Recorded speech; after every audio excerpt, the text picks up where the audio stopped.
नमस्कार, आदाब, सत श्री अकाल, hello, good morning to all of. मैं हूं आपका दोस्त प्रवीण सिंह और आप देखना शुरू कर चुके हैं भोमट बिरादरी। गाइस, आज जो स्कूल जाने का प्लान है वो मेरा कैंसिल है। आज मैं सीएल पर हूं और प्लान किया है किसी न्यू प्लेस को एक्सप्लोर करें।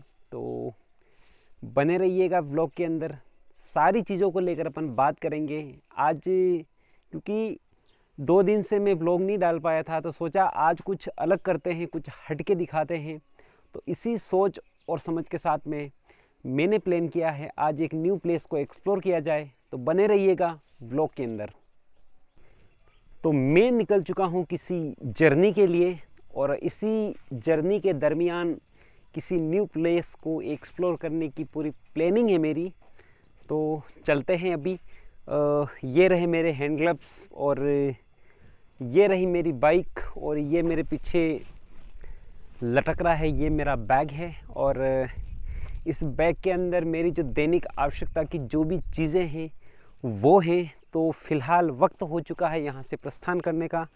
तो चलते हैं अपन और बने रहिएगा व्लॉग के अंदर। तमाम चीज़ों को लेकर, तमाम गतिविधियों को लेकर मैं बात करूँगा।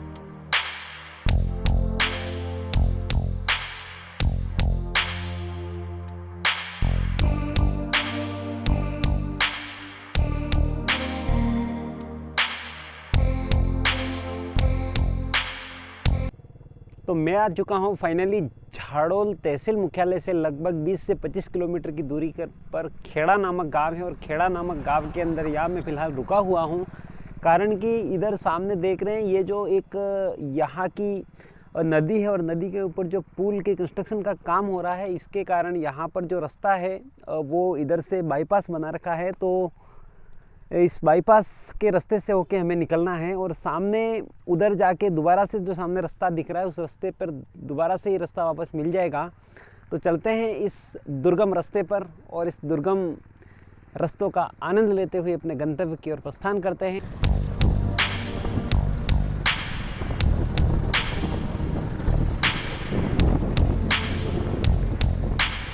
फाइनली उदयपुर जिला मुख्यालय से लगभग 65 किलोमीटर की दूरी पर और गोगुंदा से लगभग 25 किलोमीटर की दूरी पर, वही झाड़ोल मुख्यालय से बात करें तो लगभग 30 किलोमीटर की दूरी पर एक गांव पड़ता है वास। और वास से नरसिंहपुरा रोड जाती है, उसी रोड पे एक मंदिर स्थित है वाकलेश्वर महादेव का। तो फिलहाल मैंने प्लान किया है, मैंने जो डिसाइड किया है कि आज का जो हमारा एक्सप्लोर का जो प्लेस है वो है वाकलेश्वर महादेव। तो मैं आ चुका हूँ फिलहाल वाकल नदी के किनारे। ये पूरा आप देख पा रहे हैं, ये पूरा वाकल नदी का किनारा है और इसी नदी के माध्यम से, इस नदी के ऊपर जो पुल बना हुआ है उस पुल से होते हुए मैं चलूँगा वाकलेश्वर महादेव। तो आपको भी बने रहना है और मेरे साथ पूरे प्लेस को एंजॉय करना है। पूरी जो जर्नी है उसके बारे में बात करेंगे। ये है वाकल नदी और इस वाकल नदी के किनारे वाकलेश्वर महादेव का जो मंदिर है वो स्थित है। और इस नदी का जो खूबसूरत व्यू है, दूर दूर तक जो पहाड़ है वो नज़र आ रहे हैं और पहाड़ों के बीच में बहने वाली जो एक वाकल नदी है, इसी नदी पे मैं खड़ा हूँ। और अभी यहाँ से कुछ ही दूर पर हम चलेंगे वाकलेश्वर महादेव जो स्थान है उस स्थान पर, और वहाँ जाने के बाद में उस स्थान के बारे में पूरी जानकारी को कलेक्ट करेंगे। तो बने रहिएगा।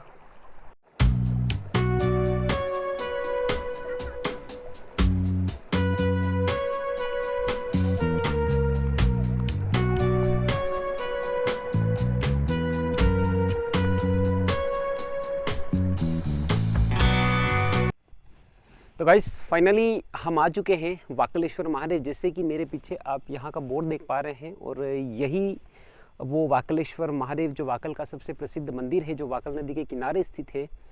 तो अपन चलते हैं फिलहाल इस मंदिर के अंदर। ये सीढ़ियाँ हैं, इन्हीं सीढ़ियों से हमें ऊपर चलना है। ये कहा जाता है कि ये मंदिर है वो काफ़ी प्राचीन है। तो तमाम जानकारी अपन इस मंदिर के बारे में प्राप्त करेंगे, क्योंकि अंदर जाएंगे तो वहाँ पर जो पंडित जी मौजूद हैं वो मेरे से ज़्यादा इस मंदिर के बारे में जानकारी प्रदान करेंगे। तो बने रहिएगा व्लॉग के अंदर।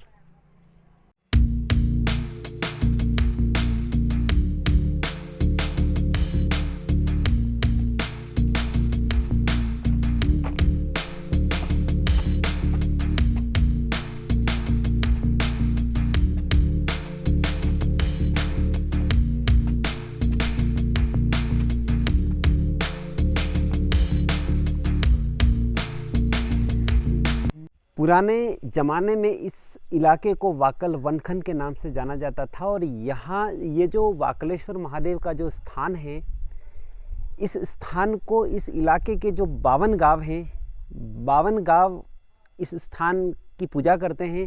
जब कभी शिवरात्रि का प्रोग्राम होता है, 52 गांव के लोग यहाँ पर आते हैं और अपनी जो भी इच्छा है, जो भी अपनी मन्नतें हैं वो मांगते हैं और वो यहाँ पर मन्नतें मांगने के बाद उनकी मन्नतें पूरी होती हैं। तो ये जो वाकलेश्वर महादेव हैं वो 52 गांवों के अधिष्ठाता देवता के रूप में माने जाते हैं। तो यहाँ पर बहुत सारी छोटी मोटी चीज़ें हैं। जैसे सबसे पहले हम बात करते हैं, यहाँ पर एक शिलालेख लगा हुआ है। शिलालेख के बारे में बहुत सारी छोटी मोटी बात कही जाती है। तो शिलालेख है, इस शिलालेख के ऊपर कुछ लिखा हुआ है। यहाँ की जो लैंग्वेज है वो थोड़ी क्लिष्ट है, उस भाषा को पढ़ना थोड़ा सा सुगम नहीं हो पा रहा है, कारण कि जो लिपि है उस लिपि को पढ़ना थोड़ा मुश्किल है अपने लिए, क्योंकि ये उस समय में लिखा हुआ है, प्राचीन काल में लिखी हुई चीज़ें हैं, तो ऑब्वियसली अपने लिए पढ़ना थोड़ा मुश्किल है। फिलहाल यहाँ पर 2 मंदिर हैं, अपन बारी बारी से दोनों मंदिर के दर्शन करेंगे और मंदिर के अंदर जाएंगे। कहा जाता है कि ये जो स्थान है ये वाकलेश्वर महादेव का सबसे प्राचीन स्थान है। के अंदर सबसे पहले चलते हैं अपन इस मंदिर के अंदर, और मंदिर में जाने के बाद भगवान के सबसे पहले करते हैं अपन दर्शन। तो बने रहिएगा व्लॉग के अंदर।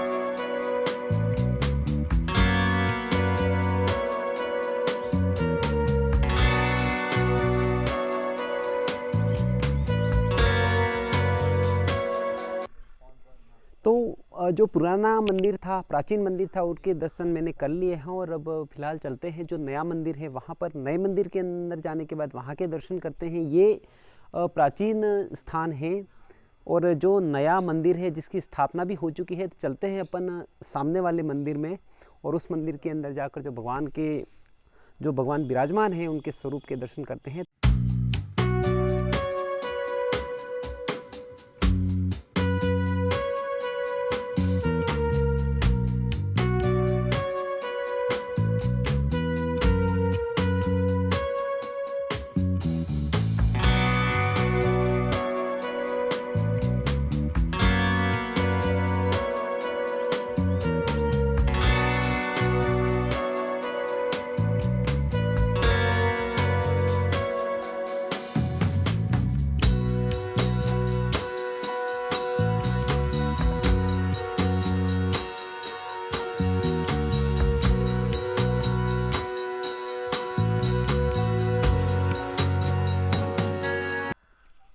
आज मैं बात कर रहा हूँ एक ऐसे पौधे के बारे में जिसके नीचे खड़े होकर अगर इंसान अपनी कोई इच्छा जाहिर करता है तो वो इच्छा अवश्य पूरी होती है।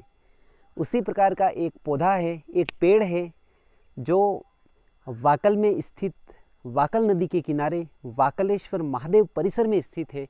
ये जो मेरे सामने आप देख पा रहे हैं ये है स्वर्ग में स्थित होने वाला कल्प वृक्ष। इस वृक्ष के बारे में कहा जाता है कि कल्प वृक्ष के नीचे अगर खड़ा होकर कोई व्यक्ति अगर अपनी इच्छा जाहिर करता है, अपनी मन्नत मांगता है तो वो अवश्य पूरी होती है, ऐसा माना जाता है। फिलहाल बसंत ऋतु होने के कारण इस पेड़ के ऊपर किसी प्रकार के पत्ते नहीं हैं।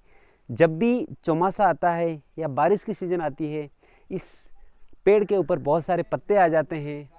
फिलहाल क्या है कि बसंत ऋतु होने के कारण पतझड़ चल रहा है, सब पेड़ पौधे हैं जो बसंत ऋतु में अपने पत्ते हैं वो गिरा देते हैं।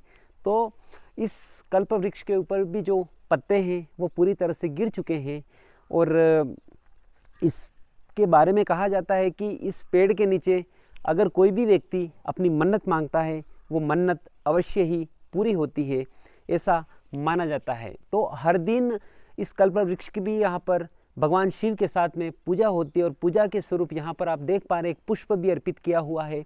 तो आप भी इस महादेव मंदिर के परिसर में पधारे और कल्प वृक्ष के नीचे होकर आपकी जो भी मनोकामना है वो मनोकामना अवश्य मांगे। अपनी मनोकामना ये कल्प वृक्ष है वो अवश्य ही पूरी करेगा। इस पेड़ के बारे में कहा जाता है कि ये पौधा है, ये पेड़ है वो स्वर्ग का पेड़ है, न कि धरती लोक का।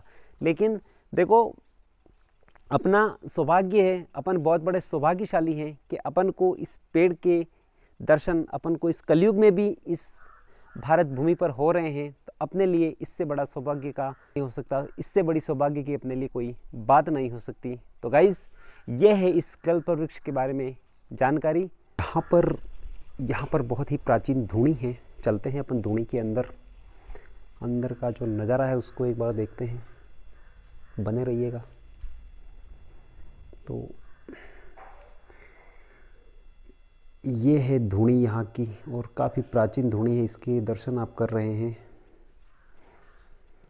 आनंद आ गया यहाँ पर दर्शन करने के बाद।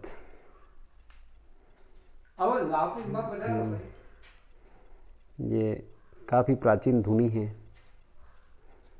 खूबसूरत। ये जो स्थान है काफ़ी प्राचीन स्थान है और इसको हिंगलाज माता का स्थान के रूप में जाना जाता है। और यहाँ पर त्रिशूल स्वरूप माता जी विराजे हुए हैं। और ये जो धूनी का स्थान है और जो हिंगलाज माता जी का स्थान है, दोनों ही स्थान एकदम पास में स्थित हैं। मैं फाइनली इस धूनी के पास मौजूद हूँ और ये जो यहाँ के महाराज हैं ये सेवा पूजा वगैरह यहाँ पर करते हैं। और इसके अलावा एक दो महाराज और हैं, वो शायद आज यहाँ पर मौजूद नहीं है। ये जो धूनी है इसके दर्शन करने के बाद मेरा मन है वो काफ़ी गदगद हो गया। और चलते हैं अपन यहीं से अंदर। एक हिंगलाज माता का और स्थान है, जिन हिंगलाज माता की जो पूजा है वो यहाँ पर एक त्रिशूल के रूप में की जाती है, जैसा कि आप देख पा रहे हैं। और यहाँ पर एक त्रिशूल के रूप में जो काफ़ी लंबे टाइम से यहाँ पर सेवा अर्चना और जो पूजा है वो हो रही है। तो ये है यहाँ की जो पूजा और हिंगलाज माता का जो पवित्र स्थान है वो मौजूद है। तो चलते हैं अपन। ये जो बरगद का पेड़ है, काफ़ी प्राचीन बरगद का पेड़ है। इस पेड़ के नीचे हम देख पा रहे हैं यहाँ पर 4 नंदी रखे हुए हैं और 5वां नंदी है वो वहाँ मंदिर परिसर के अंदर लगा हुआ है। तो अपन ये मान सकते हैं कि 5वें नंदी का जो स्थापन है वो यहाँ पर हुआ है, 5वें नंदी की जो प्रतिष्ठा है वो यहाँ पर हो रखी है। तो अपन मान सकते हैं कि ये मंदिर कितना प्राचीन होगा। सामने आप देख पा रहे हैं ये प्राचीन किसी रावल जी की समाधि है। तो यहाँ पर जो इस मंदिर परिसर के अंदर पूजा अर्चना का जो काम करते होंगे तो शायद उन्हीं की याद में ये समाधि है। कहा जाता है कि ये जो समाधि है ये जीवित समाधि है। जीते जी उन्होंने यहाँ पर अपने आप को समाधि में समाहित कर लिया था, इसलिए इस समाधि को जीवित समाधि के रूप में जाना जाता है। यहाँ पर काफ़ी खुला परिसर है। उधर आप देख सकते हैं काफ़ी लंबा चौड़ा खुला परिसर है और उधर सामने धूनी भी है। तो अपन वहाँ पर भी चलेंगे। तो ये काफ़ी खुला परिसर है। इसके जस्ट सामने आप देख पा रहे हैं यहाँ पर ये नरसिंहपुरा गांव है। यहाँ पर बहुत सारे सभी कम्युनिटी के लोग हैं, वो यहाँ पर आपसी सद्भाव और प्रेम से यहाँ पर रहा करते हैं। इसके बाद यहाँ पर जो खुली ज़मीन पड़ी हुई है, यहाँ पर जब भी इस मंदिर का कोई प्रोग्राम होता है उस प्रोग्राम में यहाँ पर जो कि भोजन व्यवस्था है, यहाँ पर खाने पीने की जो व्यवस्था है, इसके अलावा जो कल्चर एक्टिविटी से संबंधित जो प्रोग्राम होते हैं, कोई भजन संध्या होती है, कोई और भी किसी प्रकार का कोई आयोजन है, तो वो इस मंदिर परिसर के अंदर किया जाता है। तो गाइज फाइनली ये है इस मंदिर के बारे में एक छोटी सी जानकारी कहूँगा, क्योंकि मेरे लिए तो ये जानकारी काफ़ी छोटी है। क्योंकि एक मंदिर के बारे में एक व्यक्ति क्या बखान करेगा, क्योंकि हम तो एक इंसान मात्र हैं, एक नाम मात्र के इंसान हैं। तो हमें देवी देवताओं के बारे में हम क्या उनका बखान करेंगे। तो मुझे लगता है कि मुझे जितनी जानकारी थी, मुझे आसपास के लोगों से जितनी जानकारी मिली, उसको मैंने आप तक पहुंचाने का पूरा प्रयास किया है। अगर इसमें भी कोई अगर कमी रह गई हो तो मैं क्षमा प्रार्थी हूँ, क्योंकि किसी स्थान के बारे में परिपूर्ण ज्ञान होना काफ़ी दुष्कर है, काफ़ी कठिन है।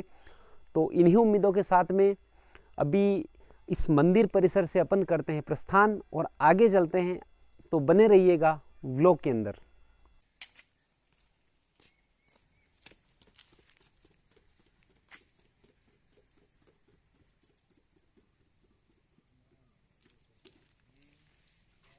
आज के दिन का सफ़र जिसके बारे में अपन ने बात की वो है वाकलेश्वर महादेव। और समय हो चुका है शाम को 6:30 बजे का। तो आज के दिन की जो खूबसूरत शाम है उसी के साथ आज का जो व्लॉग है वो भी ख़त्म होता है। इसी प्रकार के जो इंटरेस्टिंग वीडियो हैं वो मेरे चैनल पर हमेशा आपको मिलते रहेंगे। तो चैनल को ज़्यादा से ज़्यादा लाइक करें, शेयर करें और सब्सक्राइब ज़रूर करें। मिलेंगे इसी प्रकार के इंटरेस्टिंग वीडियो के साथ में, तब तक के लिए बाय और जय हिंद दोस्तों।